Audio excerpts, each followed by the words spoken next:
મિત્રો સ્વાગત છે તમારું આજના એક નવા વિડિયોની અંદર। તો મિત્રો આજના સમાચાર વિશે વાત કરવાની છે એ પહેલા જો તમે ચેનલની અંદર પહેલીવાર આવ્યા છો તો મિત્રો ચેનલને જરૂરથી સબસ્ક્રાઇબ કરી દેજો અને મિત્રો જો તમને વિડિયો પસંદ આવે તો મિત્રો વિડિયોને એક લાઈક પણ જરૂરથી કરી દેજો। તો મિત્રો ચાલો વધારે સમય ન બગાડતા આજના આ વિડિયોની શરૂઆત કરીએ। તો મિત્રો આજના સૌપ્રથમ સમાચારમાં જોઈએ તો મિત્રો આજે ગુજરાતના ખેડૂતોને મોટું નુકસાન થયું છે તેવું અત્યારે સાંભળવા મળ્યું છે।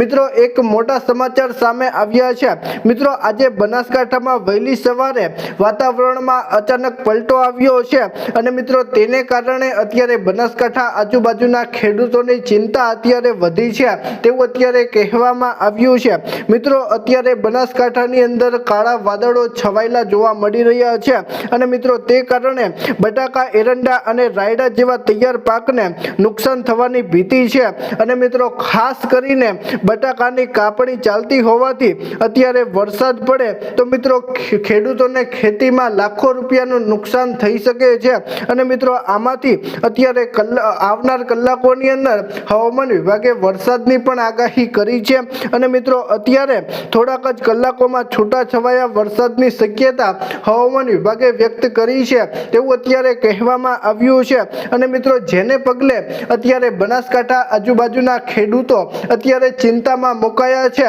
તેવું અત્યારે સાંભળવા મળ્યું છે। મિત્રો ત્યાર પછીના સમાચાર જોઈએ તો મિત્રો આજે ખેડૂતો માટે ખાસ મોટા સમાચાર સામે આવ્યા છે।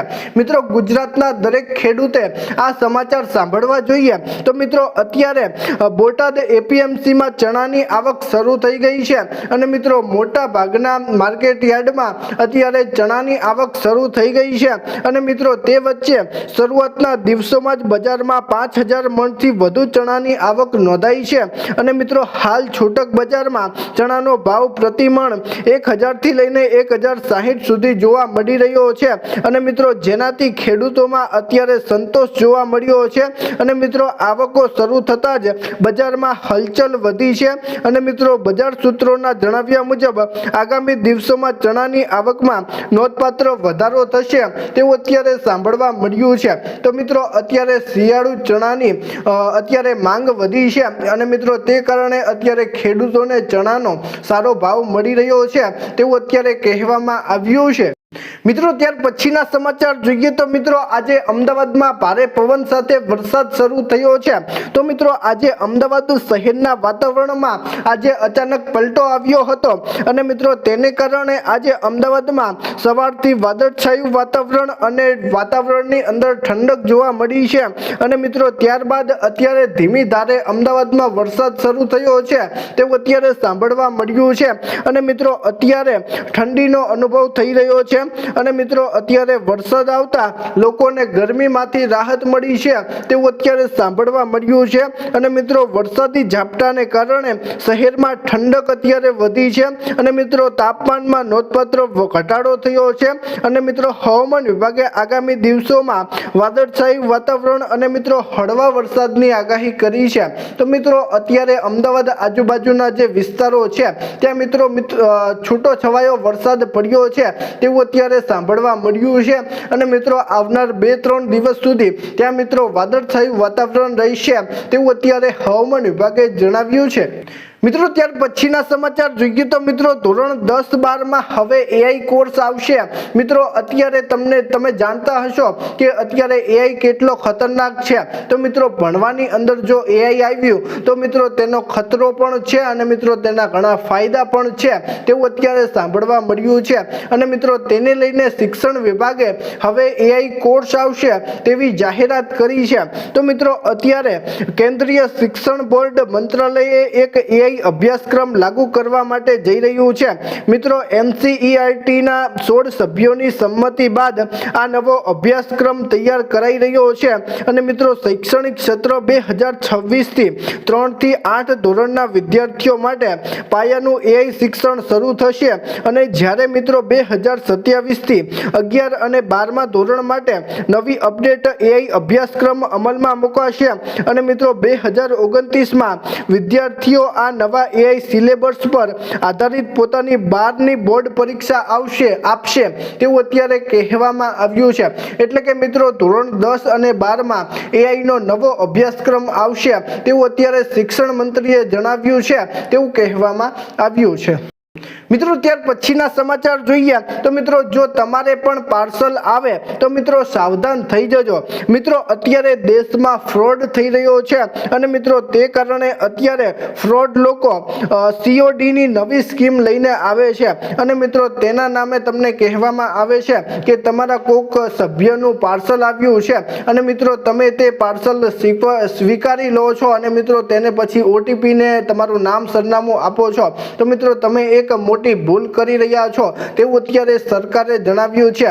કારણ કે મિત્રો અત્યારે નવી સ્કીમ અત્યારે ફ્રોડ લોકોએ બહાર પાડી છે કે જેની અંદર તમારા નામે પાર્સલ મોકલવામાં આવશે અને મિત્રો તે પાર્સલની અંદર 1000-2000 રૂપિયાની જ વસ્તુ હશે અને મિત્રો તમારી પાસેથી 1000 થી 2000 રૂપિયા પડાવી લેશે અને મિત્રો પછી તમને સાવ નોર્મલ એટલે કે મામૂલી વસ્તુઓ આપશે તેવું અત્યારે જાણવા મળ્યું છે અને મિત્રો અત્યારે ગુજરાતની અંદર આ ફ્રોડ સૌથી વધુ થઈ રહ્યો છે તેવું અત્યારે સાંભળવા મળ્યું છે। મિત્રો ત્યાર પછીના સમાચાર જોઈએ તો મિત્રો ખેડૂતોના દેવાને લઈને સૌથી મોટા સમાચાર સામે આવ્યા છે। તો મિત્રો અત્યારે તમને જણાવી દઉં તો મિત્રો અત્યારે ખેડૂતો માથે લાખો રૂપિયાનું દેવું છે અને મિત્રો અત્યારે ખેડૂતોની સ્થિતિ અત્યારે ઘણી બધી બગડી ગઈ છે તેવું અત્યારે સાંભળવા મળ્યું છે। મિત્રો અત્યારે ખેડૂતોની આવક કરતા જાવકની સંખ્યામાં વધારો થયો છે અને તેથી મિત્રો અત્યારે ખેડૂતોનું દેવું અત્યારે વધ્યું છે। મિત્રો અત્યારે ખેડૂતો માટે 3.65 લાખ હજાર કરોડ રૂપિયાનું દેવું છે તેવું અત્યારે સાંભળવા મળ્યું છે। મિત્રો ગુજરાત સરકારનું દેવું વર્ષ 2026 અને 27 સુધીમાં 4.87 કરોડ સુધી જવાનું અંદાજ છે। મિત્રો આ વિશે તમારું શું કહેવું છે નીચે કોમેન્ટ કરજો। મિત્રો રાજ્યના દરેક નાગરિક પર સરેરાશ અત્યારે 65,100 રૂપિયાનું માથાદીઠ દેવું છે તેવા આંકડા અત્યારે નોંધાયા છે। મિત્રો ગુજરાતમાં એક સરેરાશ પરિવાર પર આશરે 3,05,970 રૂપિયાનું દેવું ગણી શકાય। મિત્રો વર્ષ 1999 અને 2000માં રાજ્યનું દેવું માત્ર 18.510 કરોડ હતું અને મિત્રો જે હવે આસમાને પહોંચ્યું છે અને મિત્રો આગામી 3 વર્ષમાં દેવામાં સરકાર 3.80 લાખ કરોડનો જંગી વધારો કરવાની શક્યતા અત્યારે સરકાર જણાવી રહી છે। તો મિત્રો અત્યારે તમે જોતા હશો કે ખેડૂતોનું દેવું દિવસે ને દિવસે વધી રહ્યું છે અને અત્યારે સરકાર લોનની સહાય પણ આપી રહી છે અને મિત્રો તે કારણે અત્યારે ગુજરાત માથે સૌથી વધારે દેવું છે તેવું અત્યારે સાંભળવા મળ્યું છે। તો મિત્રો આ વિશે તમે શું વિચારો છો નીચે કોમેન્ટ કરીને જરૂરથી જણાવજો। મિત્રો ત્યાર પછીના સમાચાર જોઈએ તો મિત્રો ઉનાળા પહેલા પાણીની સમસ્યા ઊભી થઈ છે। તો મિત્રો આજે રાજ્યના સુરેન્દ્રનગરમાંથી એક મોટા સમાચાર સામે આવ્યા છે।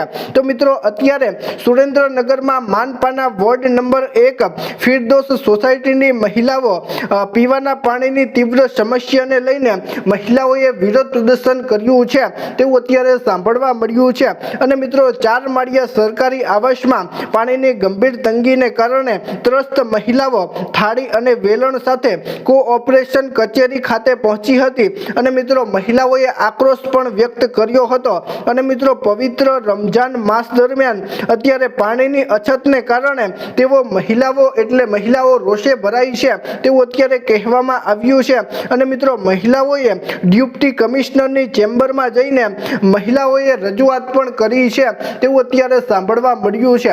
તો મિત્રો હજી તો ઉનાળો શરૂ પણ નથી થયો અને મિત્રો તે વચ્ચે અત્યારે પાણીની સમસ્યા વધી ગઈ છે। તો મિત્રો આ વિશે તમે શું વિચારો છો નીચે કોમેન્ટ કરીને જરૂરથી જણાવજો અને મિત્રો જો તમને આજનો વિડીયો પસંદ આવ્યો હોય તો મિત્રો વિડીયોને લાઈક કરી ચેનલને જરૂરથી સબસ્ક્રાઇબ કરી દેજો। તો મિત્રો ચાલો મળીશું એક નવા વિડીયો સાથે, ત્યાં સુધી અમને રજા આપજો।